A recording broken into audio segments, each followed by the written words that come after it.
dad's going crazy upstairs with that bell ringing all the time. Oh dear God, shouldn't you go? What did you say, Richard? Once from New York and once from San Francisco. There was something from Alaska early this morning. Wasn't that bird brain of yours ever ocean? Really? Yes, that's right. Who is it? I'll get them right away. He wants some Players Club cigarettes. Players Club? They have that Kitchener's. All right, now I'm kidding. Hello? Yes, I'm waiting. Tell me, Miss Green, is he coming out soon? We're getting him out of bed now. He'll be out very soon. Oh, thank you. Oh, I'm so glad. He must be very happy. Yes, I'll see if you can talk then. Okay.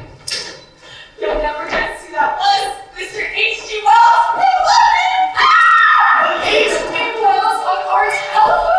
Yeah, I'll go here. I got some orange juice. Oh, that's fine, Sarah. Is it fresh? Yes, ma'am. You look like a broken down truck horse. His voice is just like on the radio. Good morning! Girls, what do you think? He's getting up and coming out this morning. You don't mean it. You can't see him? Why, of course he'd love it. I'll be upstairs in my room while they're feeding me. What? Oh, yes. June, tell your father he better come down, will you? Mr. Whiteside is coming out soon. Yes, Mother. Is he really coming out this morning? I brought him a plant. I think that would be lovely. And some calf's foot jelly. Why, how nice. Who do you think was on the phone just now? H.G. Wells from London. And look at those cablegrams. Oh, there's a big piece about it in this week's Time. Did you see it? No. Really? Your name's in it too, Daisy. Listen. Sheridan Whiteside, critic, lecturer, wit, radio orator, intimate friend of the great, and near great, last week taught us celebrated wit, no weapon with which to combat an injured hip. Mr. Whiteside, trekking across the country on one of his annual election tours, met Miss Waterloo in the shape of a small piece of ice on the doorstep of Mr. and Mrs. Ernest W. Stanley of Visalia, Ohio. Result: canceled lectures and disappointment of thousands of adoring clubwomen in Omaha, Denver, and points west. Further result: the idol of the airways rest until further notice and home of surprise, Mr. and Mrs. Stanley. A small piece of ice on the doorstep of Mr. and Mrs. Think of it. Of course, if it were my house, Daisy, I'd put a bronze plate on the step, right where he fell. Well, of course, I felt just terrible about it. He never goes to dinners anywhere. And then he finally agreed to come here. And then this had to happen. Poor Mr. Whiteside. But it's going to be so wonderful having him with us, even for a little while. We'll sit around in the evening and discuss books and plays and all the great people he's known, and he'll talk in that wonderful way of his. Daisy, I can't wait any longer. If Mr. Whiteside... good morning, ladies. Good morning, Ernest. He's coming out any minute. And H.G. Wells telephoned from London. And we're in time. Look! I don't like this kind of publicity at all, Daisy. When do you suppose he's going to leave? Well, he's only getting up this morning. After all, he's had quite a shock, and he's been in bed for a full 2 weeks. He'll certainly have to rest a few days, Ernest. Well, I'm sure it's a great honor to be in the house, but it is a little upsetting. Phone going all the time, bells ringing, messenger boys running in and out. Pardon me, Mrs. Stanley. Have the cigarettes come yet? They're on their way. My son went for them. Thank you. This is Miss Cutler, Mr. Whiteside's secretary. How do you do? May I move this chair? You mean he's coming out now? He's coming out? I can hardly wait. June, Mr. Whiteside's coming out? Sarah, Mr. Whiteside's coming out. I'm just so excited. I don't know what to do. Me too. I know that I was simply... Good morning, Dr. Bradley. Good morning, Miss Stanley. Well, here we are, merry and bright. Let's bring our little pig up, Miss Green.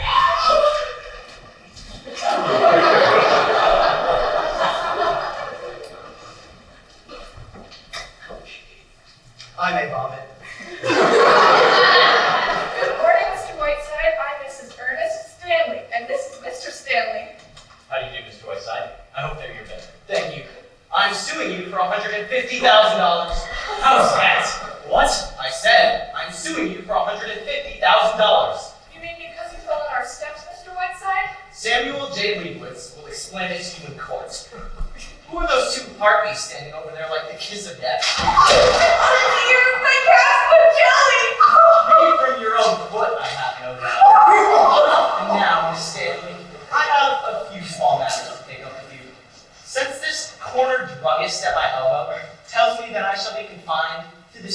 gloomy mortuary for at least another 10 days, due entirely to your stupidity and negligence, I shall have to carry on my activities as best I can. I shall require the exclusive use of this room, as well as that drafty sewer which you call a library. I want no one to come in or out while I'm in this room. What do you mean, sir? We have to go up the stairs to get to our rooms, Mr. Whiteside. Isn't there a back entrance? Why, yes. Then use that. I shall also require a room for my secretary, Miss Cutler. Let me see. I will have a great many incoming and outgoing calls, so please do not use the telephone. I sleep until noon and must have quiet until that hour. There will be 5 for lunch today. Where's the cook, Mr. Whiteside? If I may interrupt for a moment. You may not, sir. Will you get your clammy hands off my chair? And now, will you all leave quietly, or must I ask my secretary to pass among you with a baseball bat? We'll call you. Oh, you must be fine. Now, look here, Mr. Whiteside. There is nothing to discuss, sir. Considering the damage I have suffered at your hands, I am asking very little. Good day. I'll call you later from the office. Not on this phone, please. Here's the menu for lunch. But I've already ordered lunch. It will be sent up to you on a tray. I am using the dining room for my guests. Where are those cigarettes? Why my son went for them. I don't know why he, Here, Sarah, here's the menu for lunch. I'll have mine upstairs on a tray. Oh, good morning, Miss Whiteside. Here are those cigarettes. Sorry I was so long. I had to go to 3 different stores. You were gone long enough to have a baby. Is there a man in the world who suffers in agony from the gross inadequacies of the human race? What are you doing? Go in and read the life of Florence Nightingale and learn how unfitted you are for your chosen profession. Well, I think I can safely leave you in the capable hands of Miss Cutler. Shall I look in again this afternoon? If you do, I shall spit right in your eye. Wow. What a sense of humor you guys have. By the way, I've been doing a little writing myself about my medical experiences. Am I to be spared nothing? Would it be too much to ask you to glance it over while you're here? Trapped! Well, I just happen to have a copy with me. The story of a humble practitioner for 40 years in Ohio Law. I shall drop everything. Thank you, and I hope you like it. Well, see you on the morrow. Keep that head quiet and don't forget those little pills. Good day. Maggie, will you take 40 years below the navel, or whatever it's called? Well, I said you would certainly behave with all of your accustomed grace and charm. Look here. I am in no mood to discuss my behavior, good or bad. I had no desire to cross this tearless threshold. I was hounded and badgered into it. And I now find myself, after 2 weeks of racking pain, accused of behaving without charm. What would you have me do, kiss them? Very well, Mary. After 10 years, I should have known better than to try to do anything about your manners. When I finally give up this job, I may write a book about it all. Through the years with Prince Charming. Listen, repulsive. You are tied to me with an umbilical cord made of piano wire. And now, you may dismiss the subject of my charm, for which, incidentally, I receive $1,500 per appearance. Possibly we can go to work. Oh no, we can't. Yes? My name is Harriet Stanley. I know you are Sheridan Whiteside. I saw this home, framed trees and pine trees. It was the nicest present I could bring you.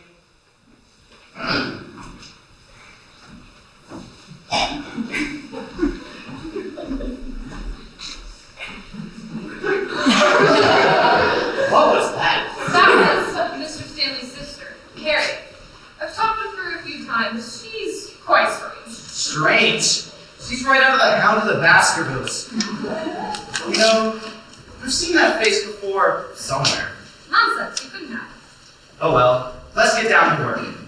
Here, press this in the doctor's book. Here are some telegrams. What date are these? December 10th. Send a wire to Columbia Broadcasting. You can schedule my Christmas Eve broadcast from the New York studio, as I will be returning east instead of proceeding to Hollywood. So, for special New Year's Eve broadcasts, we'll have as my guests Yasha Heifetz, Catherine Cornell, Scat Morelli, and Haile Selassie on shortwave from England. Whiteside. Are you sure you'll be alright by Christmas, Sherry? Of course I will. Arturo Toscanini, where is he? I'll find him.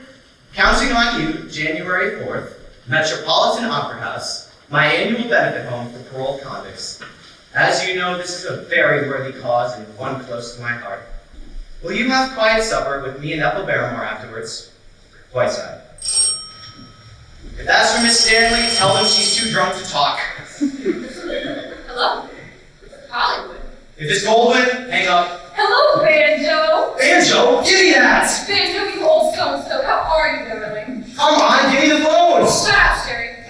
Are you doing this, Banjo? I miss you. Oh, he's going to survive, all right. Stop dribbling and give me the phone! In fact, he's screaming at me right now. Here he is. How are you, you fawns behind? And what are you giving me for Christmas? What news, Banjo, boy? How's the picture coming? No, I'm all right. What about you? Having any fun? Playing any cribbage? What? Well, don't take all his money. Leave a bit for me. No, I'm going from here to New York. Well, I can't waste my time talking to Hollywood riffraff. Kiss Llewellyn Parsons for me. Goodbye. He took $1,400 from Sam Goldwyn at Cribbage last night, and Sam said to him, "Banjo, I will never play garbage with you again." What do you want now, Miss Bedpan? It's your bills. One every 45 minutes.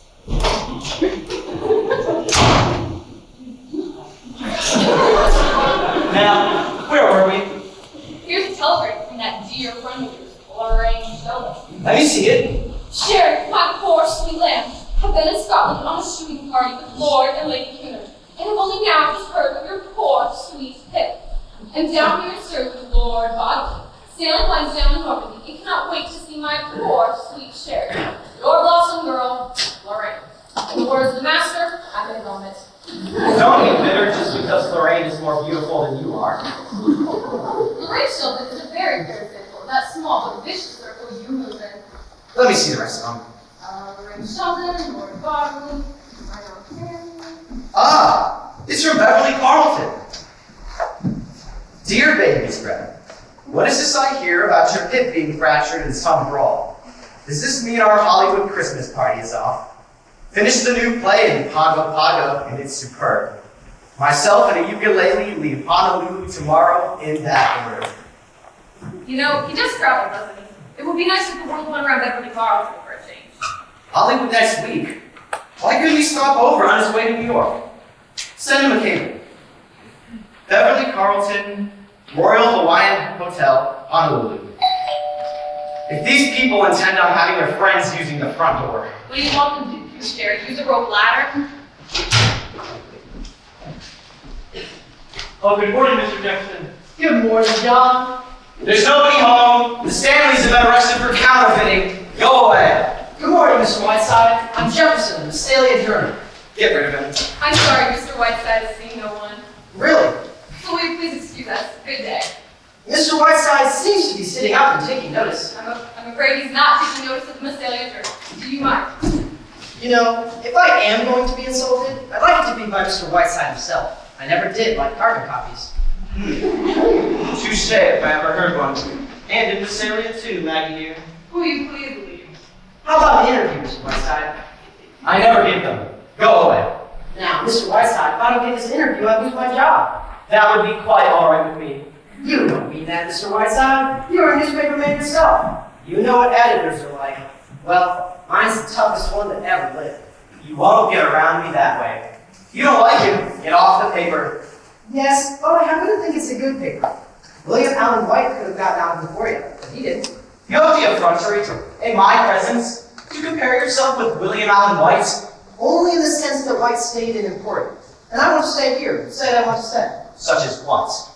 Well, I can't quite put it into words, Mr. Whiteside. It sounds like an awful lot of hooey, but the journal was my father's paper. It's kind of a sentimental one, the paper, so I'd like to carry on where he left off. Aha, so you own the paper, eh? That's right. Then this terrifying editor, this dread journalistic apocalypse is you yourself? In a word, yes. I see. In the future, Sherry, let me know when you don't want to talk to people. I'll usher them right in. Young man, come over here. I suppose you've written that novel? No, I read that play. Well, I don't want to read it. Ah, have you sold eyes to see, dear? You want to spy lots of goodies over there. Hand them to me, will you? Well, the trouble is, Mr. Whiteside, that your being in this town comes under the heading of news. Practically the biggest news since the Depression. So I was got to get sworn. You can't butter enough fudge. Oh, my! You mustn't take candy, Mr. Whiteside. It's very bad for you. My great Aunt Jennifer ate an entire box of candy every day of her life. She lived to be 102. Once she had been dead 3 days, she still looked better than you do now. Now, what were you saying, old fellow? Well, I can at least encourage my readers that chivalry is not yet dead. We won't discuss that. Well, now that you have won me over with your pretty ways, what is it you would like to know? Well, how about a brief talk on famous murders? You're an authority on murders of fine art. My dear boy, when I talk about murder, I get paid for it. I have made more money out of the Snyder Gray case than the lawyers did, so don't expect to get it for nothing. Well then, what do you think of Stanley? How long are you going to be here? Where are you going? Things like that. Very well. A, Visalia is a town of irresistible charm. B, I cannot wait to get out of it. And C, I am going from here to Crockfield for my semi-annual visit to the Crockfield Home for Paroled Convicts, for which I've raised over $500,000 for in the last 5 years. Will you sign this, please? This aging debutante, Mr. Jefferson, I remain in my employ only because she is the sole support of her two-headed brother. I understand. Well, you've been very kind, Mr. Whiteside. By the way, I'm a critic player if you ever need one while you're here. Fine. How much can you afford to lose? I usually win. We won't discuss that. Come back at 8:30 and we'll play three-handed with LD Dinsmore.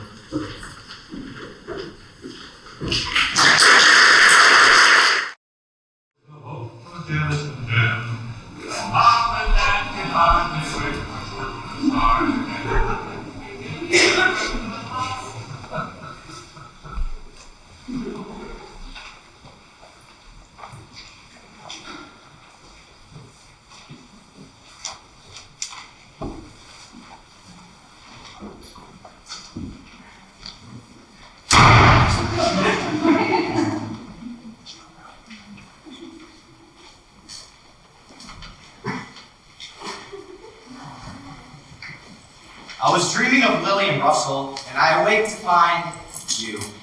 You're in medicine, Mr. Whiteside. What time is it? About 6:30. Where is Miss Cutler? She went out Out. with Mr. Jefferson. Sarah has something for you, Mr. Whiteside. It is special. She has? Where is she?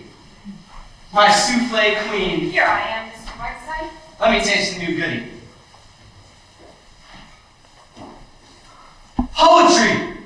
Sheer poetry.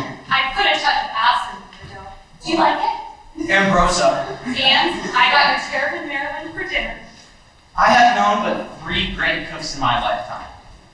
The Khedive of Egypt has one, my great Aunt Jennifer another, and the third, Sarah, is you. Oh, Mr. Whiteside. Tell me, how would you like to come to New York and work with me? You and Johnny. Why, Mr. Whiteside? It would be wonderful, Mr. Whiteside, but what would we say to Mr. and Mrs. Stanley? Just goodbye. But they'd be awfully mad, wouldn't they? They've been very kind to us.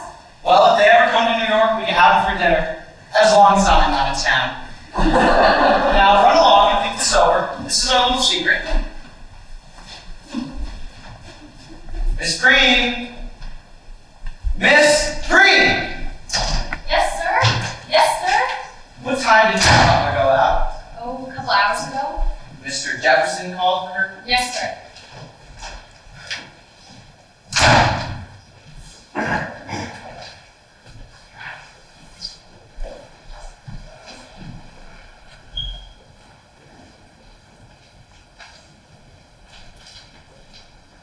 Dear Mr. Whiteside, may I show you a few mementos of the past?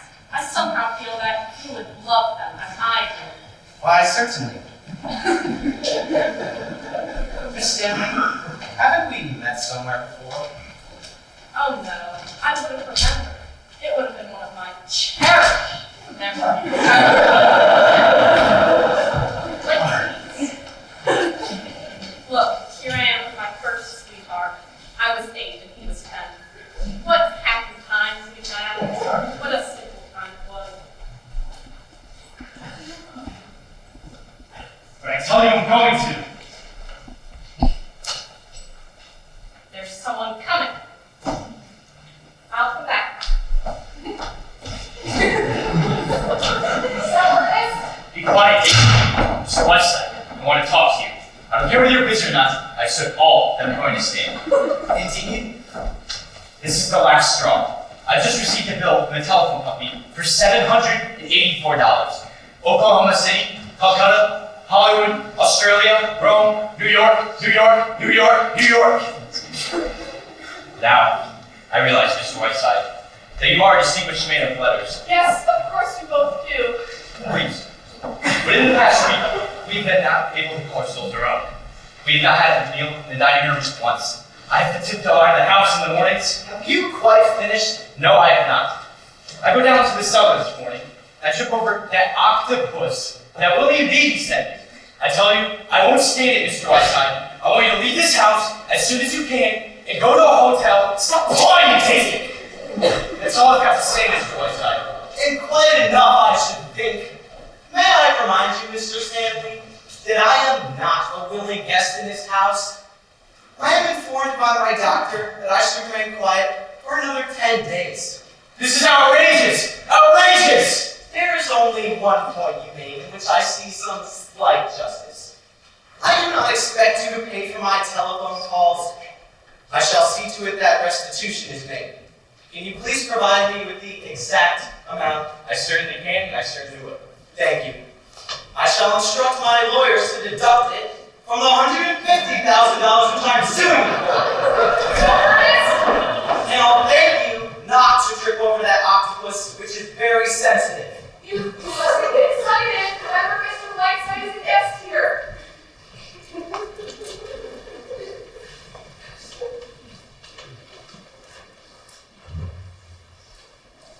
Will you give me the Stanley Journal, please?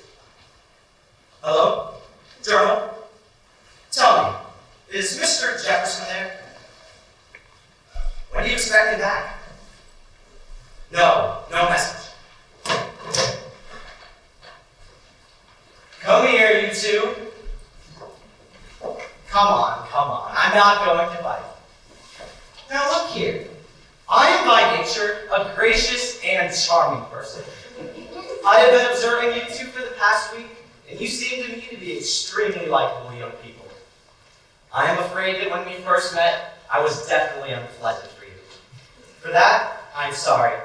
And I wish that in the future you would not treat me like I am something out of Edgar Allan Poe. Come on in. How do you like my new tie? Thank you, Mr. Whiteside. This makes things much pleasanter. And I like your new tie. It's very pretty. Well, now that we're on speaking terms, Mr. Whiteside, I don't mind telling you I've been admiring all your ties. Do you like this one? I certainly do. Then it's yours. Oh, thank you. Ice skating, eh? Really, this legend that I'm a difficult person is pure fabrication. Yes, Miss Cutler, Mr. Jefferson. Maggie? Ice skating? Yes, and she's good too. I got a marvelous picture of her.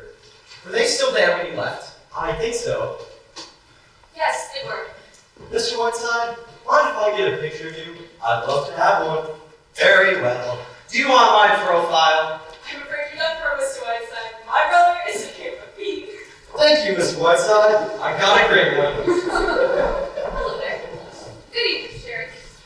Brother Sheridan, you brought this room looking like an old Paris stage. Did you not blow us out?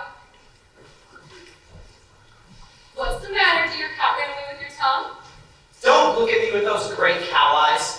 Where have you been all afternoon? Sherry, work was playing this afternoon. It's superb. I mean, it isn't just that flickered by a newspaper man. It's superb. I want you to read it tonight. It just cries out for one up. Will you send it to her, Sherry, and will you read it tonight? No, I will not read it tonight or any other time. And while we're on the subject of Mr. Jefferson, you might ask him if he wouldn't like to pay your salary, since he takes up all your time. Oh, come on now, Sherry, it isn't as bad as that. Don't take that patronizing tone with me, you flea-bitten Cleopatra. I'm sick and tired of your sneaking out every time my back is turned, like some lovesick high school girl. Well, Sherry, I'm afraid you hit the nail on the head. I'm in love. Nonsense. This is merely delayed puberty. No, Sherry, I'm afraid this is it. You're going to lose a very excellent secretary. You are out of your mind. Yes, I think I am a little, but I'm going to wait a long time for this to happen. And now it finally has. Mr. Jefferson doesn't know it yet, but I'm going to try my darndest to marry him. Is that all? Yes, except that, well, I suppose this is what you could call my resignation. As soon as you got someone else. Now look here, Maggie. We have been together for a long time. You are indispensable to me. But I think I am unselfish enough not to let that stand in the way where your happiness is concerned. Because whether you know it or not, I have a deep affection for you. I know that, Sherry. That being the case, I will not stand by and allow you to make a fool of yourself. I'm not Sherry. You are, my dear. I cannot believe it is anything but a kind of temporary insanity when you are swept off your feet in 7 days by a second-rate small-town newspaper man. Sherry, I can't explain what's happened to me. I can only tell you that it's so. It's hard for me to believe too, Sherry. Discovering the moon and ice skating, I keep laughing to myself all the time. But there it is. What can I do about it, Sherry? I'm in love. We're leaving tomorrow. Hip or no hip. I don't care if I crash into the other one. Get me a train schedule and start packing. I'll put you out of this with stardust. I'll get the ants out of those moonlit pants. It's no good, Sherry. It's no good. I'd be back on the next streamlined train. It's completely unbelievable. Can you see yourself, the wife of the editor of the Massalia Journal, having an evening at the home for Mr. and Mrs. Stanley, Mr. and Mrs. Poopface, and the members of the Book of the Month Club? Sherry, I've had 10 years of the great things of our time. And don't think I'm not grateful to you for it. I've loved every minute of it. But a girl can't laugh all the time, Sherry.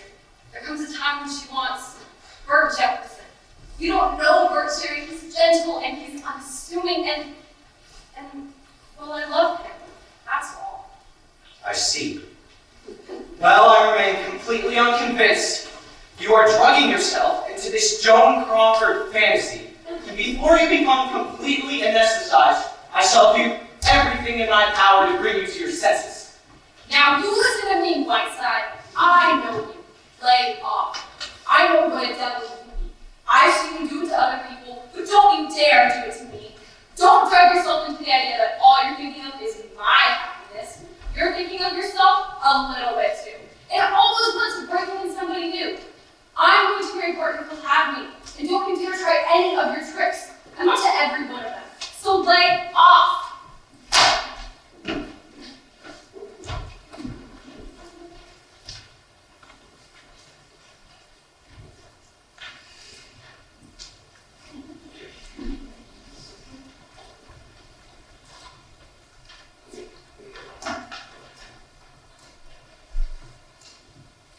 Long distance, please. I'd like to put in a transatlantic call. Hello? Transatlantic operator.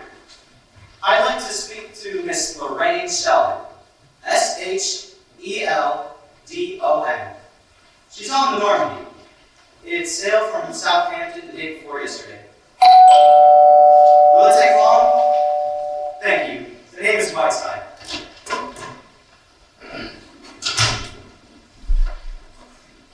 Good evening, Don. Good evening, Doctor. Well, well. Good evening, Mr. Whiteside. Go away. I'm busy. Now, what would be the best news I could possibly bring you. You have hydrophobia? No. Mr. Whiteside, you are a well man. You can get up and walk right now. You can leave here tomorrow. What do you mean? Well, I looked at those x-rays again this afternoon, and do you know what?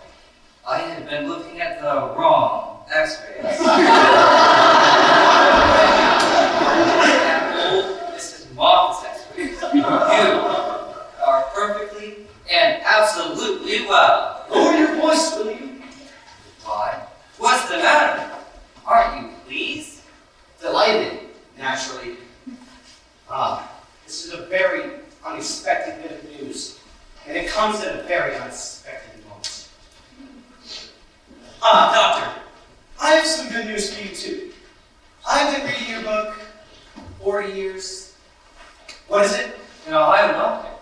Yes. I consider it extremely close to being one of the great literary contributions of our time. Mr. Whiteside! So strongly do I feel about it, Dr. Bradley, that I have a proposition to make to you. Just here and there, the book is a little uneven, a little rough around the edges. And what I would like to do is stay here in Visalia and work on it with you. Mr. Whiteside, I would be so terribly honored. There is just one difficulty. You see, if my radio sponsors in my lecture bureau were to learn that I'm well, they would insist on me fulfilling my contracts, and I would be forced to leave Visalia. Therefore, you must not tell anyone, not anyone at all, that I'm well. I see.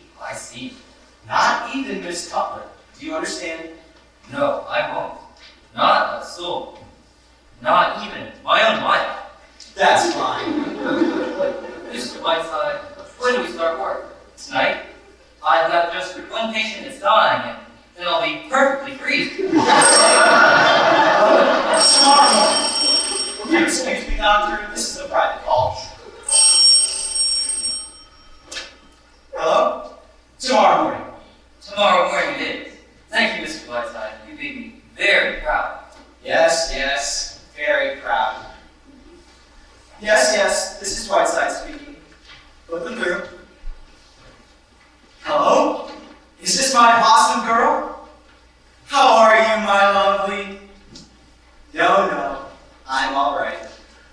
Yes, still out here. Lorraine, dear, when do you land in New York?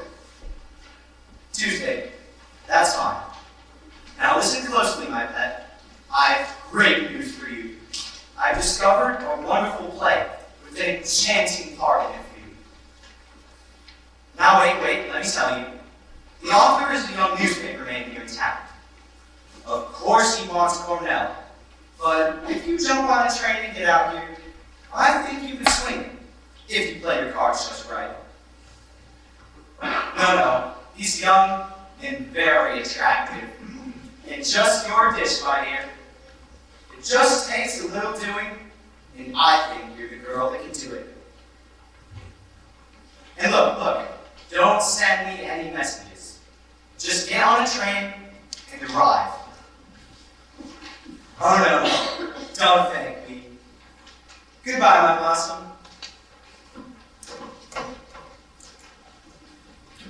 Why, Miss Green, you're looking great this evening.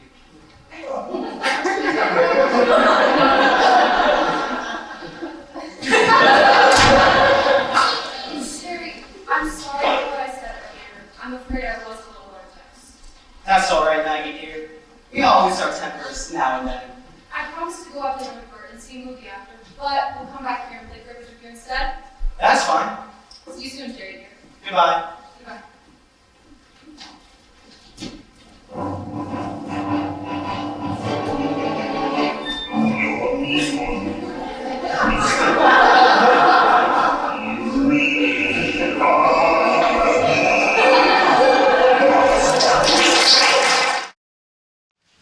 Well, I guess that's all we're on, Miss Cutler. We're all under the tree. Thank you, John. My, I never saw anybody lovely gifts, so many presents. I can hardly wait to see what's in them. Why don't Mr. Whiteside open them, Miss Cutler? Well, you see, John, Christmas is Mr. Whiteside's personal property. First thing tomorrow morning, we'll open each and every present, and it'll be the biggest fuss you ever saw. Good evening, Mr. Jackson. Merry Christmas. Hello, Maggie. Merry Christmas, Sarah. Merry Christmas, Mr. Jackson. Say, business is good, isn't it? My little quiet blackmail and the weekly radio hour from Dickie. What did his sponsors do? They gave him a full year supply of the product. Cream of mush. Well, look here, my back over here. Wait until you hear tonight's broadcast, Miss Cutler. It's so sticky, I haven't been able to get it off my fingers since I copied it. I'll bet.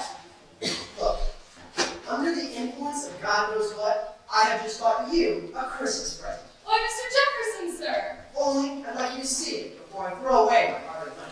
Can you run downtown with me and take a look at it? Well, this is very sweet of you. I'm quite touched. What is it? I can't wait. A 2-year subscription to Screen Romances magazine. Say, you think I'm going to tell you? Yes.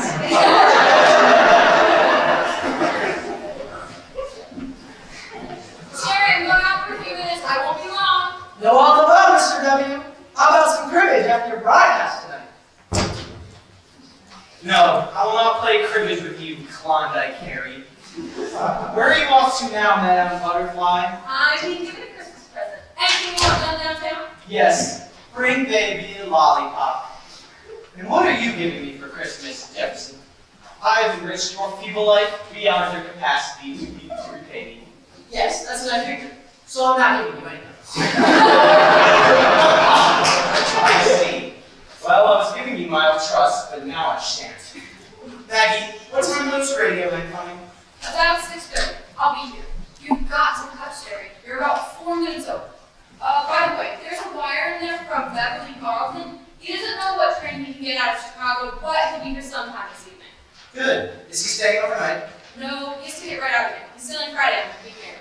Think I could peek in at the window and get a look at him? Beverly Carlton used to be one of my heroes. Used to be? You ink-stained hack. Beverly Carlton is the greatest single talent in English theater today. Will you get this illiterate numbskull out of my sight, Maggie, and don't bring him back? Yes, Mr. Whiteside. I won't come back until Beverly Carlton gets here. The very one work. I'm so excited. I can't wait. I hope you like it.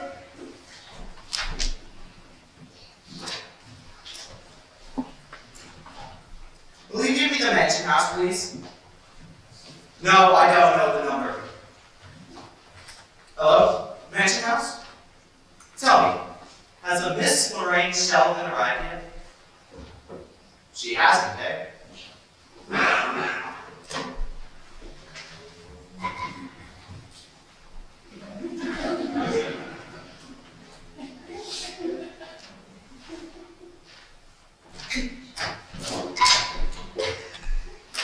What do you want coming into a room like that? Why don't you knock before you come into a room? But I wasn't coming in. I was coming out. Miss Green, you are obviously in this room. That is true, isn't it? Yes, it is, but I... Therefore, you came in. Hereafter, please knock. There's some expressmen here with the critic, Mr. Whiteside. I told him to come around the front. Thank you, John. Don't just stand there, Miss Green. You look like a frozen custard. Go away! You're right. Careful, there, don't trip for all. Why? Some kind of animals. I'll say it's animals. Had to feed him at 7 o'clock this morning. Who's this from, John? Animal Richard E. Burns. Say, Bring it over here.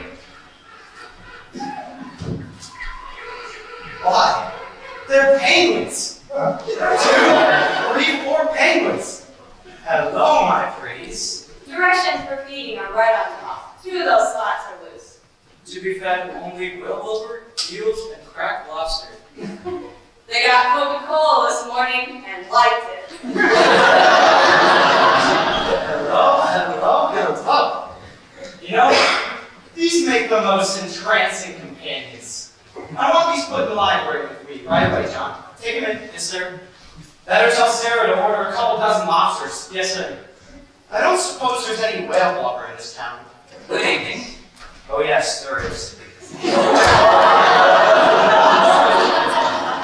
Merry Christmas. Merry Christmas, Doctor.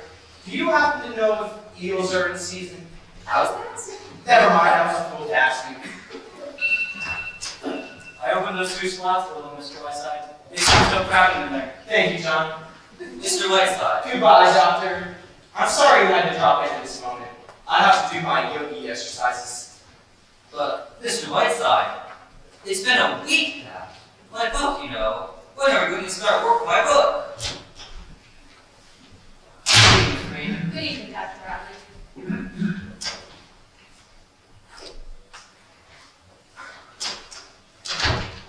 Doctor, perhaps I'm not well, but when I opened the door just now, I thought I saw a penguin with a thermometer in its mouth. What's this? Have those penguins got out of their crates? Penguins? Did you say penguins? Yes. Doctor, will you go ahead and capture them, please, and put them back in their crate? There's 4 of them. Captain Penguins. Yes. And Miss Green, will you entertain them, please, until I come? Yes, sir.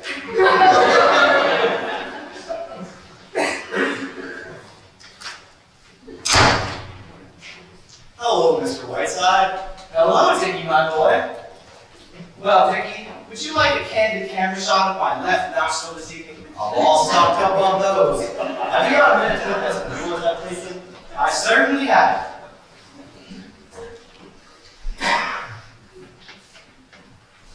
Why? These are splendid, Richard. This is the essence of photographic journalism. Say, I didn't know they were as good as that. I just like to take pictures, that's all. Richard, you're not just a kid fooling with a camera anymore. These are good. This is what you ought to do. You ought to get out of here and do some of the things you were telling me about. Just get on a boat and get off wherever it stops. Galveston, Mexico, Singapore. Just work your way through and take pictures of them. Millions of them. Terrible pictures, wonderful pictures, everything. Say, wouldn't I like you though? It's what I've been dreaming of for years. If I could do that, I'd be the happiest guy in the world. Well, why don't you do it? If I were your age, I'd do it like a shot. Well, you know why. Dad. Richard, do you really want this more than anything else in the world? I certainly do. Then do it! Hello, Vicky. Good afternoon, Mr. Whiteside. Hello, my lovely. Well, I'm afraid it's up to you, Richard.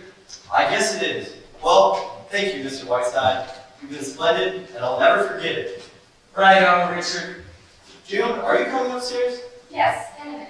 Well, knock on my door, will you? I want to talk to you. Yes. June, my man, you were too young to know about the LL murders, weren't you? I have about 5 favorite murders, and the LL case is one of them. Come on in. Would you like to hear about it? No, Mr. Whiteside. I actually want to know if I can talk to you for a few minutes. Would you mind? It's important. Why, certainly, my dear. I take it this is about your young Lothario in the factory? Yes, Mr. Whiteside. But I can't seem to make Father understand. He won't meet him. He won't even talk about it. Sadie and I love each other, Mr. Whiteside. What are we going to do? We all have to try. My dear, I'd like to meet this young man. Would you, Mr. Whiteside? He's there. He's in the kitchen. Good. Bring him in. He's a very sensitive boy. You'll be kind, won't you? June, when will you learn that I am always kind and courteous? Courteous to you! Here, Mr. Whiteside. This is Sandy. How do you do, young man? I've heard a great deal about you from June this past week. It seems, if I've been correctly informed, that you two babes in the woods have quietly gone out of your minds. There's another word for it. It's called luck. Well, you come to the right place. Dr. Sheridan Whiteside. Broken hearts mended, grace relined, hamburgers. Go right ahead. Well, if June has told you anything at all, sir, you know the general. You see, I work for the labor union, Mr. Whiteside, and I've been organizing the men in Mr. Stanley's factory, and he's pretty sore about it. All bets. Did June tell you that? Yes, she did. Well, that being the case, Mr. Whiteside, I don't think I have the right to influence June. If she married me, it would mean a definite break within her family, and I don't want to bring that about. But the problem is, Mr. Stanley's so stubborn about it. You know, this isn't something I've done just to spite him. We know nobody's done it. But Mr. Stanley behaves as if we're all a big plot. John L. Lewis isn't here to marry his daughter. He's tried to fire Sandy out of the factory twice, but couldn't on account of the Land Act. Thank God. Yes, he thinks I wrote that too. If you don't let me talk to him, if you don't let Sandy talk to him. Well, we've been over all that. Anyway, this morning I got word that I'm leaving Chicago, and I may have to go to Frisco from there. So, you see the jam room. He's going to be gone for almost a year, Mr. Whiteside. We simply got to decide. Now! June, I like your young man. My feeling is that you two will be very happy together. As I see it, it's no problem at all. Stripped of its externals, what does it come down to? Your father. The possibility of making him unhappy. Isn't that right? Very unhappy. Well, suppose your parents are unhappy. It's good for them. Develops their characters. Look at me. I left home at the age of 4 and haven't been back since. They hear my voice on the radio, and that's good enough for them. Then, your advice is to go ahead, Mr. Whiteside? It is. Marry him tonight, June. You really mean that, Mr. Whiteside? If I didn't mean it, I wouldn't say it. What do you want me to do? Say it all over again? That's all. That's bad.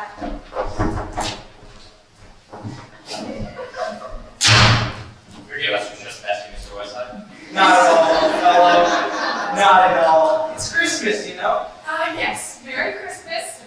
Would you like to come on with us, June? We're taking some presents over to the Dexters. No, Mother. I have some letters to write this year. Oh, easy. Here, Mr. Whiteside.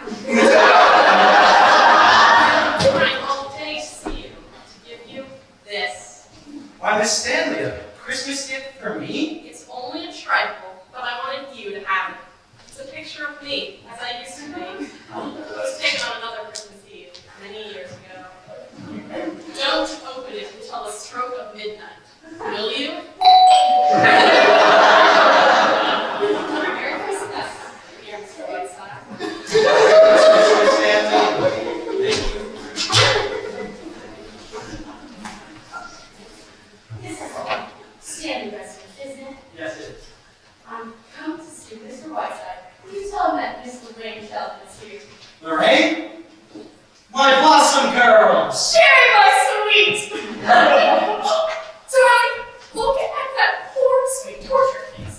Oh, Sherry, I'm crying. All right. You made a very nice entrance. Now relax.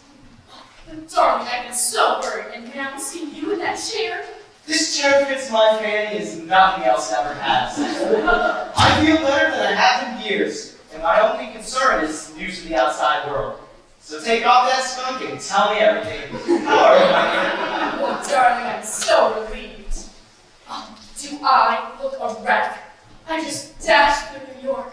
And then Normandy, came back, psychiatric. Oh, John Whitney and Gary Granted. Dorothy DeFrazza.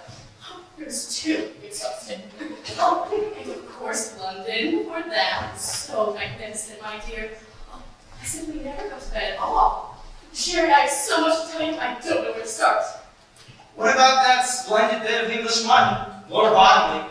Haven't you hooked him in yet? Sherry, really. He's a very dear friend of mine. Now, Blossom Girl, this is Sherry. Don't tell me you wouldn't like to be Lady Bottomley with 100,000 pounds a year and 12 castles? By the way, does he have those teeth fixed yet? Every time I order Roquefort cheese, I think of those teeth. Cedric may not be brilliant, but he's rather sweet. Poor lamb, and he's very fond of me. Well, and he does represent a kind of English way of living that I like. If I could marry Cedric, I don't see why I shouldn't. Shall I tell you something, Sherry? I think from something I said just before I sailed that he's finally coming around to it. It wasn't definite, mind you, but don't be surprised if I am Lady Bottomley before very long. Lady Bottomley? Won't Kansas City be surprised? However, I shall be flower girl and give the groom an iron toothpick as a wedding present. Mr. Whiteside. Not now, I'm busy, go away! Who's that? Oh, he's fixing the plumbing. Now, come on, I want some news. Sherry, what about this play? I come all the way from New York, even on Christmas Eve. Where is it? When can I read it? Well, here's the situation. This young author, his name is Bert Jefferson, brought me the play with the understanding that I sent it to get Cornell. It's a magnificent part, and God knows I feel to spoil the kid. Sherry. Anyhow, there you are. Now, I've done this much. The rest is up to you. Now, just how you'll go about persuading him. I'm sure you know more about that than I do. Oh, Sherry, how could I ever thank you? Does he know I'm coming? Mr. Jefferson, I mean. No, he doesn't. You're just out here visiting me. You'll meet him, and that's that. Get him to take you to dinner and work around the play. Sherry, wonderful. Well, I'll go back to the hotel and get into something more attractive. All right. Go get into your working clothes, and then come right back here and spend Christmas Eve with Sherry, and I'll have Mr. Jefferson on tap. By the way, who do you think's paying me a flying visit tonight? None other than your old friend and co-star, Beverly Carlton. Really? Beverly? Come, dear. Mustn't be bitter because he got better notices than you did. Don't be silly, Sherry. I never read notices. I simply wouldn't care to act with him again, that's all. He's not staying here, is he? I hope not. No, he isn't. Where'd you get that diamond clip, dear? That's a new interlude, isn't it? Haven't you seen this before? Cedric gave it to me for his mother's birthday. He's curious. Look, I got a taxi outside, and then Seriously, I've just been given the most beautiful. Oh, hello, Maggie. I knew you must be around here somewhere. How are you, my dear? Santa's been at work, my pet. Blossom Girl dropped in out of the blue and surprised us. Who's that, Bert? Come on. This is Mr. Bert Jefferson, right? Young newspaper man, Miss Lorraine Sheldon. How do you do, Miss Sheldon? How do you do? I didn't quite get your name. Jefferson? That's right, pet. Why, Mr. Jefferson, you look like a newspaper man. You don't look like a newspaper man at all. Really? I thought it was written all over me, neon lights. Oh, no, not at all. I should have said you were, I don't know, an aviator or an explorer or something. They have the same kind of dash about them. Oh, I'm simply enchanted with the town, Mr. Jefferson. Tell me, have you lived here all your life? Practically.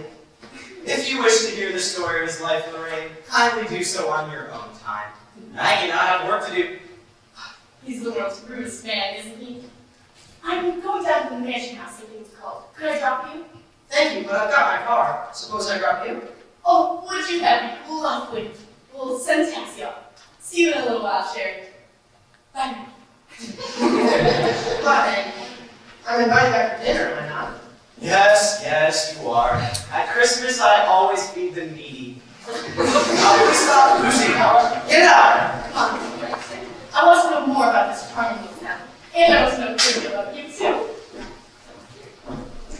Maggie, was there a copy of that broadcast laying around here somewhere? How much did you say they wanted out? 4 minutes? Yes, that's right. 4 minutes. She's looking quite well, isn't she? What's that? Who? The Countess de Pushover. Quite surprised, wasn't it? Her dropping in? Yes, it was. Now come on, Maggie, get to work. Why, she was to go from New York like a ghost of salt. How long is she going to stay? Oh, I don't know. A few days. At this joyous season of the year, within the hearts of men, I can't cut that. Now, Sherry dear, we need to talk. Now look here, Maggie. Just because a friend of mine happens to come out to spend Christmas with me, I have much as Beverly. Maggie, see if it is. Go ahead, run! Run!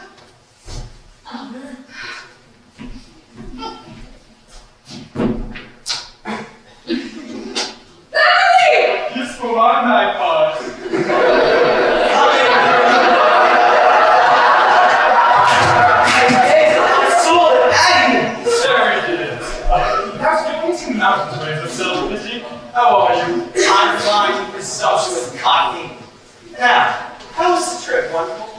Fabulous. I did a fantastic amount of work. By the way, I use that little boudoir butterfly, Sheridan, in the motor car that came up the driveway. You did indeed. She's paying us a Christmas visit. Dear girl, they do say she's a fire to her mother, but I don't believe it. Sherry, not only have I written the finest comedy since Moliere, but also the best review since, well, my last one. Frightens me. It's so good. I shall pay for 8 weeks in London and 6 in New York. That's all. Then I'm off to the Grecian Islands.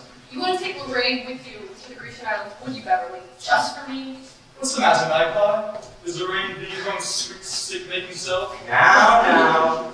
Lorraine is a charming person who has gallantly given up her own Christmas to spend it with me. Oh, I knew I didn't deserve the results of life. Mr. Whiteside. Not now! Go away! You didn't have fun with Sherry. Yes, that was the Lindbergh baby. Is this something juicy? Juicy as a pomegranate. It is related to a report from London on the winter maneuvers of Miss Lorraine Sheridan against the left flank. In fact, all flanks of Sir Cedric Bottomley. Listen. Lorraine has just left us in the clouds of Nell number 5. Since September, in her relentless pursuit of his lordship, she has paused only to change miracles and check her oil. She has chased him, passed him, from castle to castle, till he finally took refuge for several weekends in the gentleman's laboratory of the House of Lords. No one is judging undeserved this year. We're all making hook on Lorraine. She's sailing tomorrow on Normandy, but will return at the Atlantic Clipper if possibly so much as delves in the direction. Have you met Lord Bottomley, my dear? No, I haven't.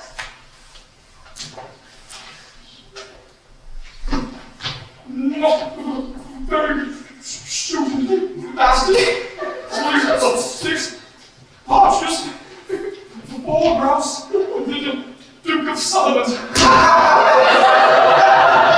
God, that's Bottomley to his very bottom.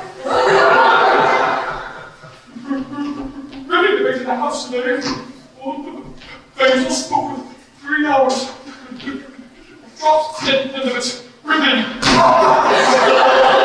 You're making it up. Beverly, no one sounds like that. It's so that it's uncanny. Beverly, why must you race right out of here? I never see enough of you.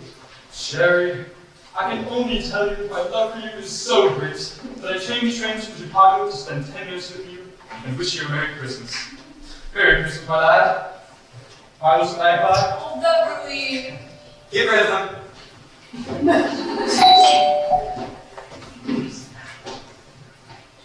Get rid of them.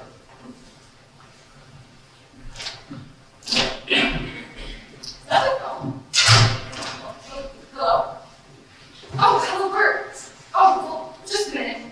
Beverly, would you talk to a newspaper man for just 2 minutes? I kind of promised him. What's our time, Magpie? Oh, well. Oh, Beverly, would you see him at the station just before the train leaves? Bert, go to the train station and wait for him there. Ah, come in, Westcott. Ah, the airways, eh? Well, I shan't have to hear you, thank God. I shall be at the train.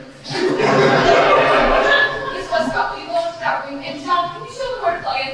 Come on, Whiteside, it's time to say goodbye. Stop this nonsense. Au revoir, Sherry. Merry Christmas. Beverly, my lad. Maggie, what are you? I want to talk to Beverly. You can kiss Beverly in London on July 12th. I won't be rushing out of here like a baby ass out of his diaper's changed. Magpie, come get a kiss. Beverly, I want just one moment and I must have it. You'll make the train station a minute and a half away from here. Why? What's the matter, Magpie? Go away! Excuse me, I'm just waiting in the kitchen on this. Excuse me. Who is that man? Beverly, I'm in great trouble. Magpie, dear, what's it? I've fallen in love. No! Yes, the first time in my life, Beverly, I'm in love. But I can't tell you about it. There isn't any time. But Sherry's trying to break it up. What's he doing? Lorraine, he's brought Lorraine to smash it up. Oh, it's someone here? In this town? Yes, he's a newspaperman. The one you're going to meet at the station. And he's written a play. So I know Sherry must be using that as bait. And you know Lorraine. She'll eat him up alive. You've got to help me, Beverly. Of course I'm magpie. What do you want me to do? I've got to get Lorraine out of here, and the further away the better. And you can help me do it. But how? How can I? I'm leaving. Excuse me, Miss Cutler, do you have a copy of the broadcast? Yes, there's one on that table. Thank you. One of those penguins ate the original. Here's what I want you to do.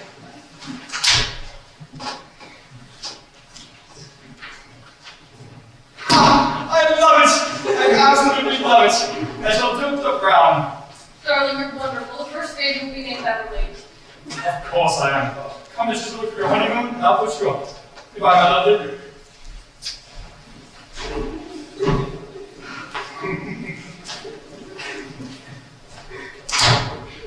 Shall I straighten up the room for the broadcast, Miss Cutler? No, John, this isn't television. They only hear the liquid voice. He's really wonderful, isn't he? Mr. Whiteside? The things he finds time to do. Yes, he certainly sticks his nose into everything.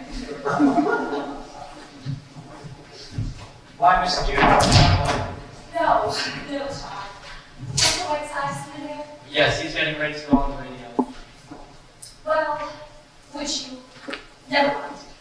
Look, John. Where is he? Is he in the library? Yes, he is. Oh, come on. Thank you, John. Hello, dear. We're Sheridan. Inside working. He's broadcasting very soon. Oh, of course, Christmas Eve. What a wonderful man Sheridan Whiteside is. You know, it must be such an utter joy to be a secretary to somebody like Sheridan. Yes, you meet such interesting people. That's quite an outbreak. Are you going anywhere? Who's this? Well, I just threw on anything at all. Aren't you dressing for dinner? No, just what meets the eye. Who does your hair, Maggie? A little French woman named Maggie Cutler comes in every morning. Oh. Well, every time I see you, I keep thinking to myself, your hair could be so lovely. I've always wanted to get my hands on it. I've always wanted to get mine on yours. What, dear? By the way, what time does Beverly get here? I'm not over anxious to meet him. Oh, he's been in Boston. Really? Well, I'm very glad. Oh, of course. You're great friends. You and Beverly. Yes, we are. I think he's a wonderful person. I suppose he is. But really, when I've been interacting with him, I was a perfect wreck. All during that tender love scene that the critics thought was so magnificent. He kept dropping peanut shells down my dress. I wouldn't act with him again if I were starving. No, I haven't. There was a pile of manuscripts waiting for me in New York, but I hurried right up here to Sherry. Yes, it was wonderful of you, Lorraine. To rush out that way to Sherry's wheelchair. Well, after all, thank you, dear. Who else do we have in this world but friends? That's what I always say. Everything okay there? Yes. Well, how long will Sherry be in there? Not long. Did you know that Mr. Jefferson has written quite a good play? Or maybe you'll get the hotel. Really? No, I didn't. Isn't that interesting? Yes, isn't it?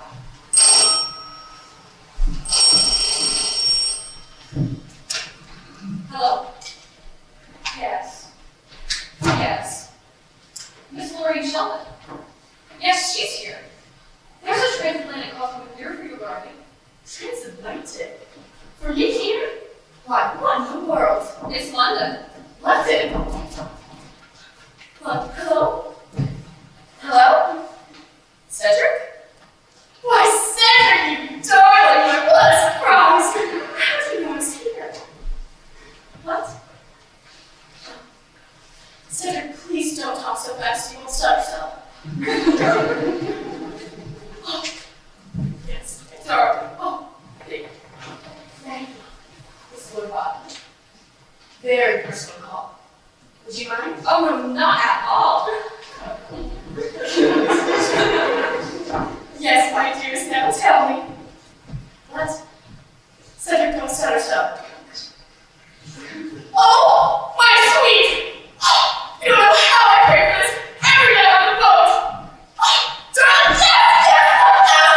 to gather from your girlish squeals that you are about to toss your career into the ash can?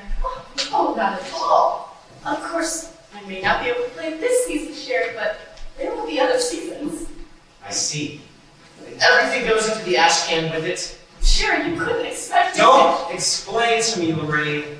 I understand only too well. I also understand why Cornell remains the first actress of our theater. Oh, this is wonderful. We're in luck, Lorraine. There's a play out booth at 10:03. It takes about an hour to get there. But it works out wonderfully, doesn't it, Sherry dear? PT. Daddy, what's the number of the hotel I'm at? I've got to get my things started packing. The study 32. The stand 32, please. It's on Friday, 5 to vote, which means I ought to be in London by Friday night. Oh. Hello, Nation House? Oh, this is Miss Sheldon. Yes, that's right. Can I give you my name, will you? Oh, look, Sherry, it's starting to snow. Why, I never felt more like Christmas in my life. Don't you, Sherry dear? Shut your nasty little face. Now listen carefully, Seth. We're leaving here tonight by plane and sailing Friday on the Queen Mary. I want you to start packing immediately, and I'll call for you in about an hour. Yes, that's right. Now, I want you to send these cables for me. Have you got a pencil? Right. The first goes to Lord and Lady Cunard. Dresses will be in my little book. It's in my dressing case. Lord and Lady Cunard, my darlings. Returning Friday, Queen Mary. Cedric and I being married immediately on arrival. Wanted you to be the first to know. Love, Lorraine. Listen, what? Oh, thank you, Gazette. Thank you very much. Now send the same message to Lady Astor, Lord Beaverbrook. Oh, and my mother in Kansas City. Yes, that's right. Oh, and send a cable to Hattie Carnegie, New York. Meet me, Sherry Netherlands, noon tomorrow, with sketches of bridal gown and trousseau. Lorraine Sheldon. Oh, have you got all that straight, Gazette? Okay, good. Now you'll need to rush, dear. I'll be at the hotel in about an hour, so be ready. Goodbye. Oh, thank goodness for Gazette. I die without her. Oh, she's the most wonderful maid in the world. Well, life is really full of surprises, isn't it? Who would have thought an hour ago that I'd be on my way to London? An hour ago? No, I certainly would have thought so an hour ago. Will you both stop this female drooling? I have a violent headache. Oh, Sherry, can I get you something?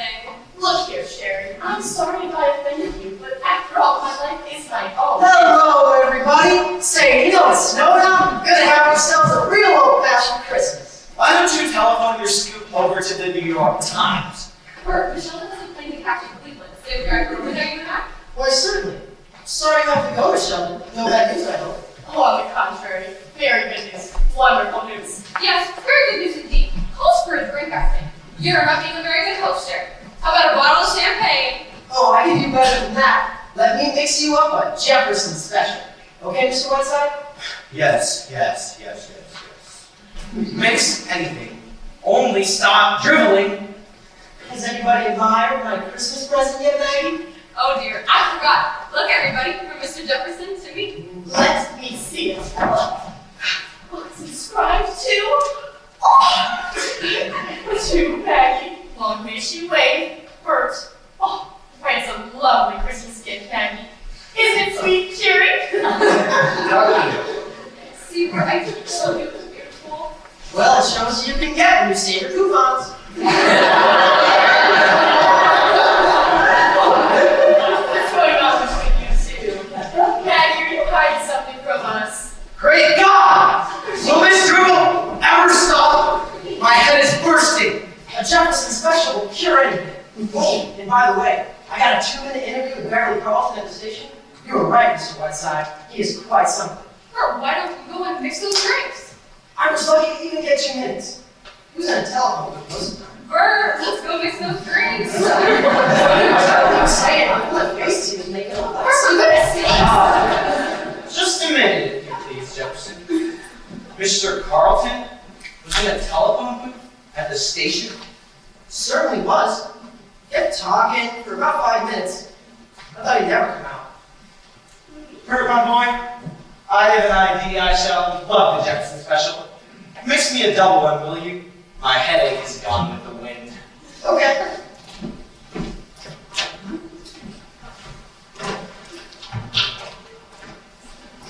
Hello? Operator dear, have there been any calls from England on this phone over the past half hour? Yes, I'll wait. Sure, what is this? Shh. What's this? There have been no calls from England on this telephone for the past 3 days? Thank you. Luxembourg. Now, will you repeat that, please? You're a dear? Thank you, operator, and a Merry Christmas. Wait, what is all this? What does this mean? My dear, you have just played the greatest love scene of your life with your old friend Beverly Carlson. What? But that's not true. I was talking to Cedric. What do you mean? I mean, my Watson, that was Beverly Carlson you poured your girlish heart out to 5 minutes ago. I mean, who would have thought that you would not be going to London? What? Well, sure, I want this explained. Explained? You heard the operator, dear. All I can tell you is that Beverly was indulging in one of his famous bits of mimicry, that's all. You've heard him do Lord Bottomley before, haven't you? Yes, of course, but why would you want to do such a thing? Why, this is the most dreadful. Oh my, those cables. Oh! Take those out, whatever it's called. Why? Stop the connect with my thing. Whatever it's called.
My fingers Tell me what? Quiet! For God's sake, step out of the way! Okay, New York. Good evening, everybody. Cream of Lush brings you Sheridan Whiteside.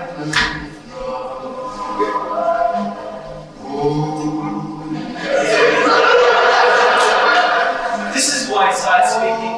On this eve of eves, when my own heart is overflowing with peace and kindness, I think it most fitting to tell once again the story of that still and lustrous night, nigh unto 2,000 years ago.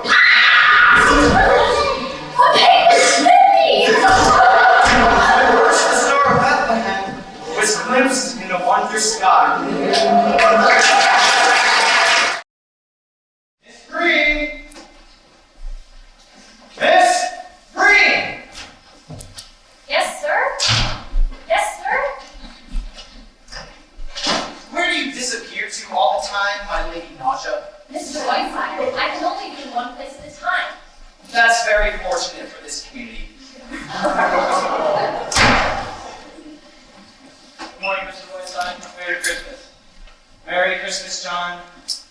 Merry Christmas. Are you ready for your breakfast, Mr. Whiteside? No, I don't think I want any breakfast. Has Miss Cutler come down yet? No, sir, not yet. Is she in or do you know? Yes, sir. Shall I call it? No, that's all, John. Yes, sir. I'm leaving, Sherry. I'm taking a 1 o'clock train. You're doing nothing of the kind. Where were you until 3 o'clock this morning? I sat up half the night in this station wagon worrying about you. You heard me calling you when you came in. Why didn't you answer me? Look, Sherry, it's over and you've won. I don't want to talk about it. Oh, come. What are you trying to do to make me feel like a naughty boy? Honestly, Maggie, sometimes you can be very annoying. You know, you're quite wonderful, Sherry. In a way, you're annoying. I wish there was a laugh left in me. Shall I tell you something, Sherry? I think you are a selfish, petty egomaniac who would have his brother burned at the stake. That was the only way he could light his cigarette. I bet he'd sacrifice your best friend without a moment's hesitation if he so much as disturbed the sacred routine of your self-centered, paltry life. I bet you are capable of any human emotion that goes up higher than your stomach, and I was a fool of the world for ever thinking I could trust you. Well, as long as I live, I will never do anyone a good turn again. I won't ask you to apologize to me, Maggie, because in 6 months from now, you will be thanking me instead of berating me. In 6 months, Sherry, I expect you so far away from you that. Hello. Merry Christmas, everybody. Merry Christmas. I know I'm a little drunk, but I can explain everything. Hi, Maggie. Hi, Mr. Whiteside. Shake hands with a successful playwright. Maggie, why'd you run away last night? Where were you? The Sheridan thinks the play is wonderful.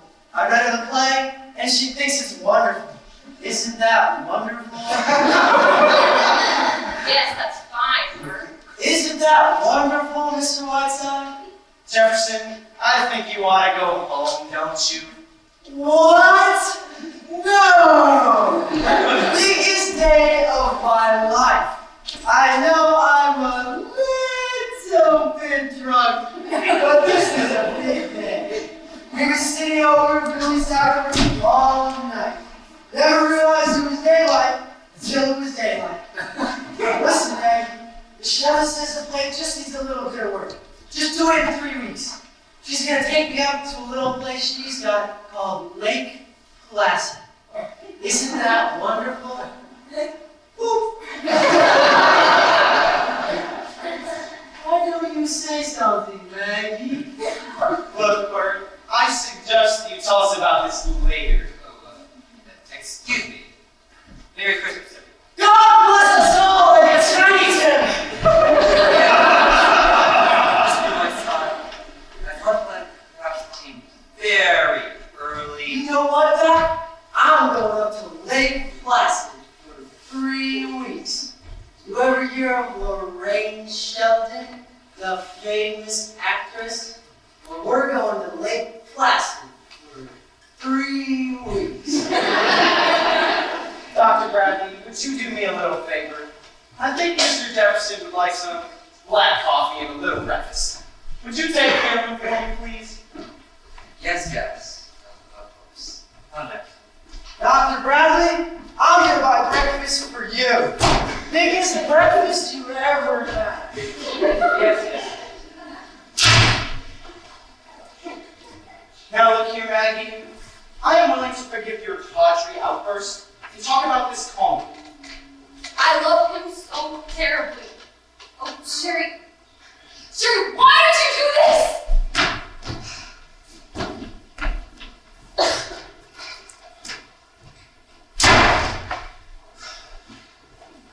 Merry Christmas, Mr. Whiteside. I'm afraid I shouldn't be seen talking to you, Mr. Whiteside. My brother is terribly angry. I just couldn't resist asking if you like my Christmas present. I'm very sorry, Miss Stanley. I haven't opened it yet. Oh dear. I'm so anxious. It's right here, Mr. Whiteside.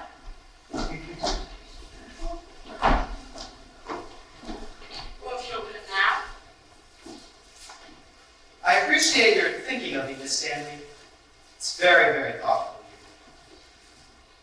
Why? It's lovely. I'm very fond of these old photographs.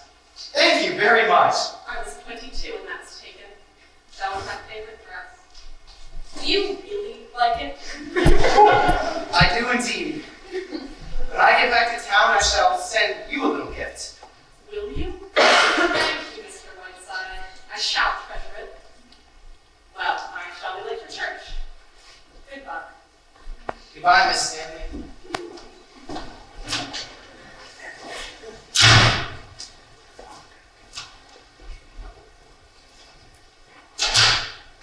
Sarah's got a little surprise for you, Mr. Whiteside. She's just taking it out of the oven. Thank you, John. Miss Breen! Miss Breen! Yes, sir. Yes, sir. Answer the door, will you? John is upstairs. Who is it? Oh, you bad! You want to say bad? Put me down! Put me down! Who are you?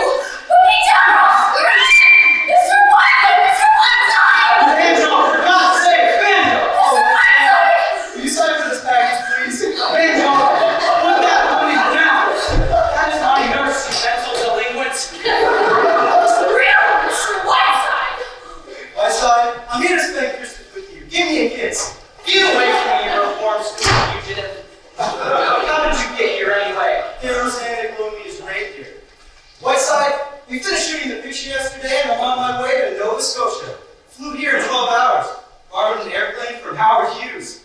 Nova Scotia? What are you going to Nova Scotia for? Well, I'm sick of Hollywood and there's a dame in New York I do not want to see. So I figured I'd go to Nova Scotia and have some smoked salmon. Say, where's Maggie? I want to talk to her. Banjo, I'm glad you're here. I'm very annoyed at Maggie. What's the matter? Say, what's this? I thought you couldn't walk. Oh, I've been all right for weeks. That isn't the point. I'm furious at Maggie. She's turned on me like a viper. Well, after all these years, she's repaying my affection by behaving like a fishwife. What are you talking about? But I never believed for a moment that she was really in love with him. In love with who? I just got here, remember? I'm telling you, you Hollywood nitwit. A young newspaper man here in town. Maggie finally fell. Well, what do you know? What kind of guy is he? Oh, shut up and listen, will you? Well, go on. What happened? Well, Lorraine Sheldon happened to come out here and visit me. Old hot pants? Here? Now, this young fellow, he read the play. You can guess the rest. He's going away with her this afternoon, too. Pretty right. So there you are.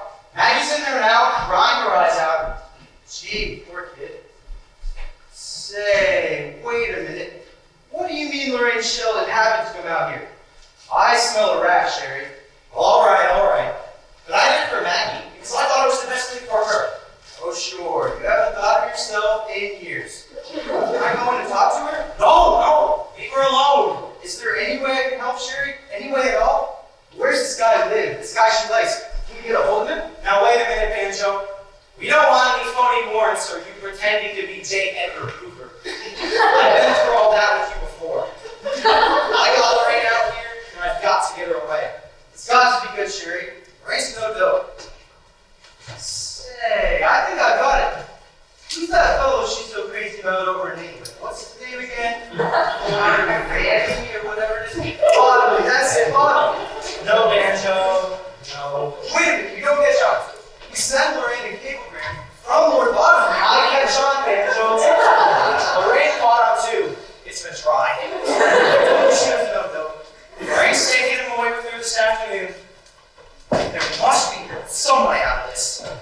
The trouble is, I've done my job too well. Stuck, huh? In the words of one of our greatest lyric poets, you said it. Yeah. Gee, I'm hungry. We'll think of something, Sherry. You watch. I'll get Lorraine out of here if I have to do it one piece at a time. Merry Christmas, Mr. Whiteside. Excuse me. I've got something for you. But Mr. Whiteside, it was for you. Never mind him, Sarah. He's quite mad. Come, Petrushka, we shall dance. Mr.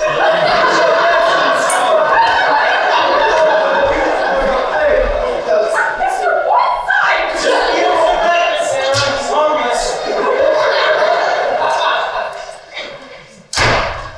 And just what does this mean? It means, Mr. Whiteside, that I'm leaving. My address is on the desk inside.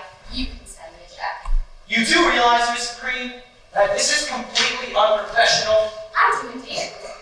I'm not only walking out on this case, Mr. Whiteside, but I'm leaving the nursing profession. I became a nurse because all my life, ever since I was a little girl, I was filled with the idea of serving the suffering humanity. After 1 month with you, Mr. Whiteside, I'm going to work in a munitions factory. Anything that I can do to help exterminate the human race will fill me with the greatest of pleasure.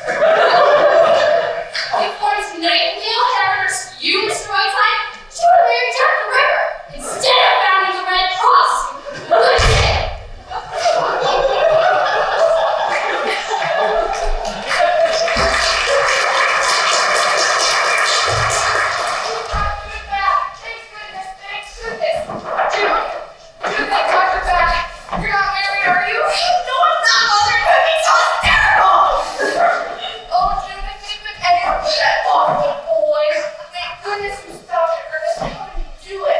Never mind that, lady. Just take you upstairs. I have something to say to Mr. Whiteside.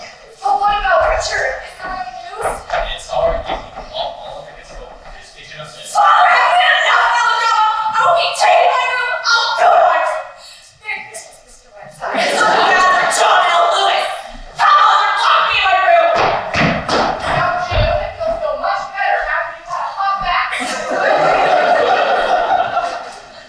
I'm pleased to inform you, sir, that your plans for my daughter seem to have gone a trifle awry. She is not, nor will she ever be married to that labor agitator that you so kindly picked out. As for my son, he has been apprehended until he will be brought home within the hour. Now, having your perspective, sir, I cannot tell you what I think of your obnoxious interference in my affairs, but I've now arranged that you will interfere no longer. Come in, gentlemen.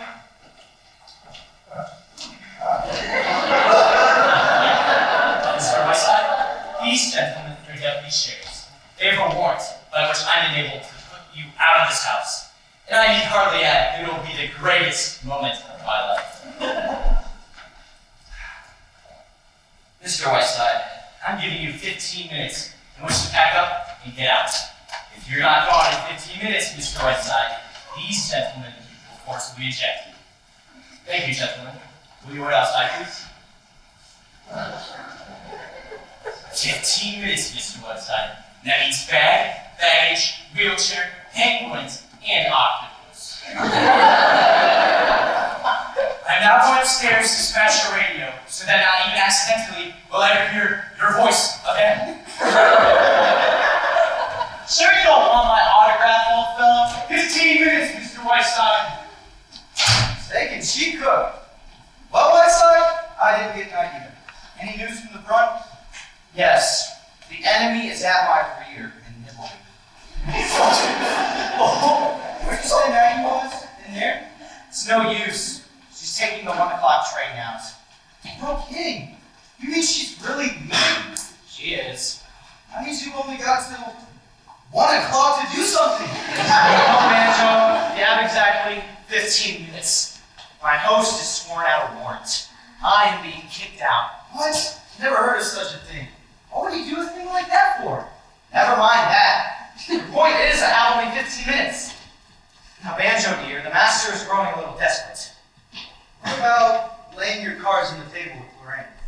Now, Banjo, you know Dream Girl as well as I do. What do you think? You're right. Banjo, you go in there and talk to Maggie for a few moments. I've got to think. Say, if I knew where Lorraine was, I could get a car and run her over. Please, Banjo. I've got to think. Pardon me, is this the YMCA? Is this your father? No, you idiot. Hello, Mr. Whiteside. Didn't get very far. Any suggestions? I'm very sorry, Richard. Very sorry indeed. I wish I were in a position. Well, you're not in position. Thank you very much, officer. Here's a little something for you, though. Thank you, sir. Good day. Will you go upstairs? Please, Richard. 10 minutes, Mr. Whiteside.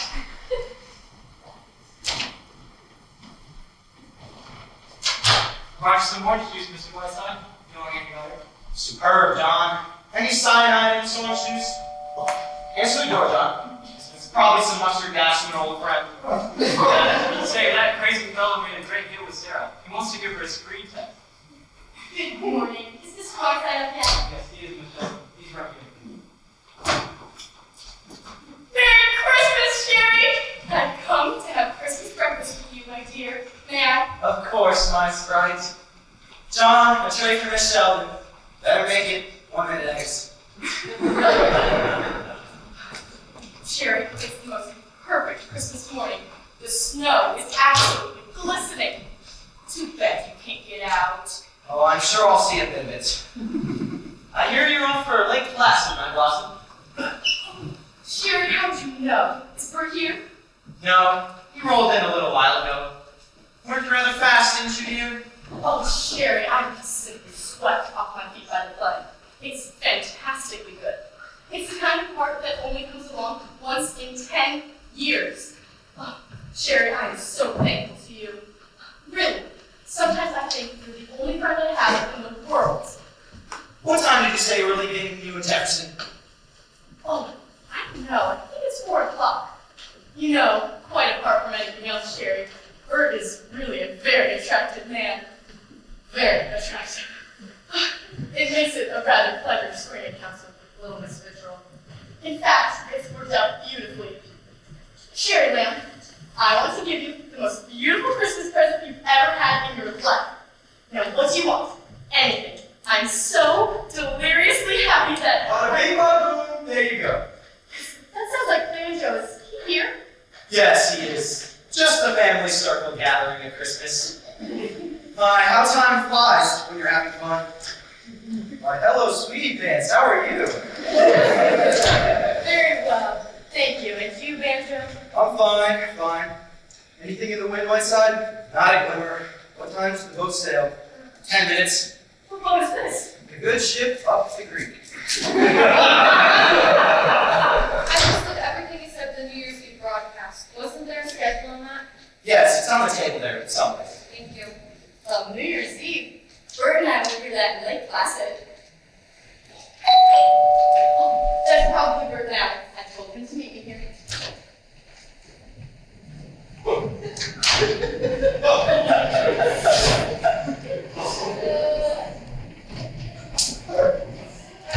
Whiteside? I said, American Express. Oh, you want this book? Right there. Just for you, Mr. Whiteside. Well, Sherry, what's this?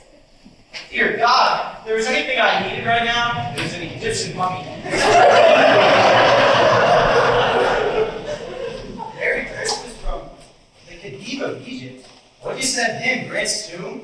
5 minutes, Mr. Whiteside. How many hats? What was that all about? Who is that man? Oh, he announces the time every few minutes. In small talk. I lost my watch.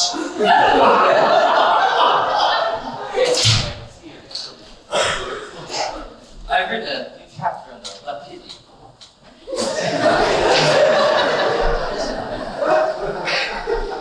Is that the color? Why, darling, you're not big at Christmas Eve. You're usually bubbling over on Christmas morning. Who sent this to you? Why, the Khedive of Egypt. Oh, I must go to Egypt someday. I know I love it. The first time I went to Pompeii, I cried all night. All those people, all those lives. Where are they now? Do you think about that, Sherry? I do. Here was a woman like myself, a woman who once lived and loved, full of the same passions, fears, jealousies, hates, and what remains of any of it now? Just this. Nothing more.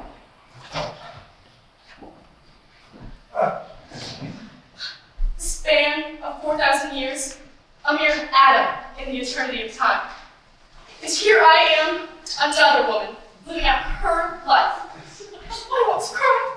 Oh, I mustn't talk this way. Lorraine, dear, have you ever played St. Joan?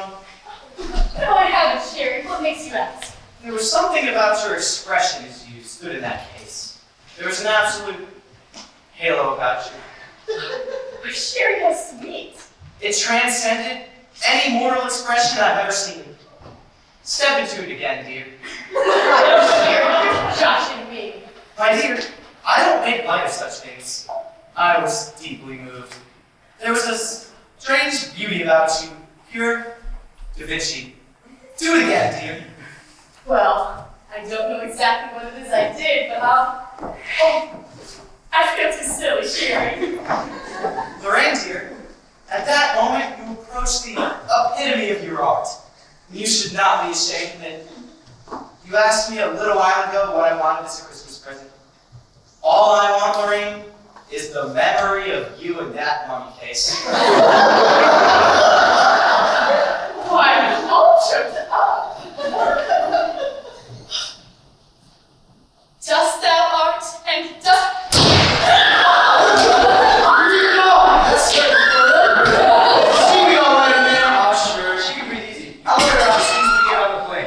Say, what do we do now? How do we get this thing out of here? One thing at a time, that's the next step. Think fast, Captain, think fast. This is everything, Greg. I'm leaving 3 apartments. Shall I buy all these letters for you? Do you want this picture? No, I'll throw everything away. Wait, give me the picture. I want the picture. The only thing I haven't done is put all your broadcasts in order. Do you want me to do that? What?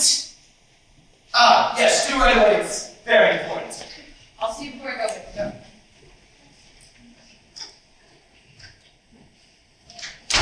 I got it. What? I knew I'd seen this face before. Now I know how to get this thing out of here. What face? How?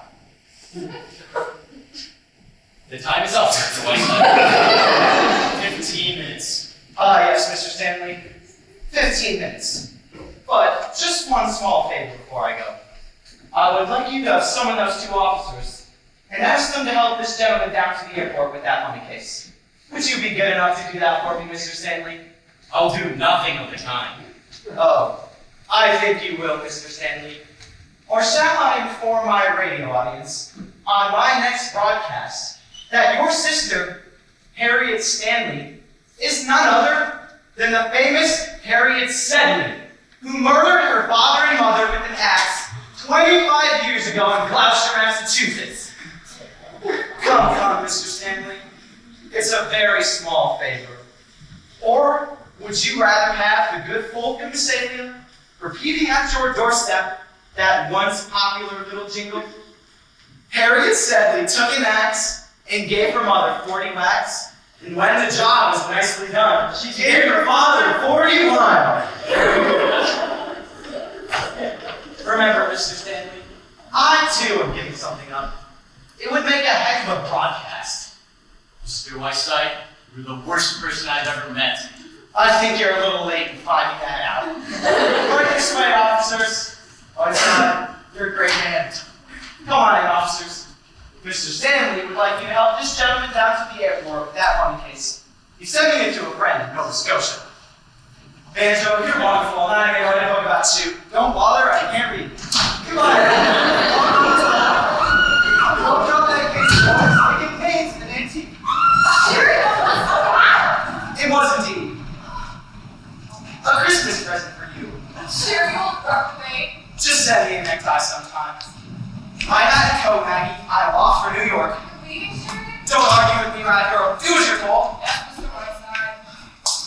Guess we don't need this anymore.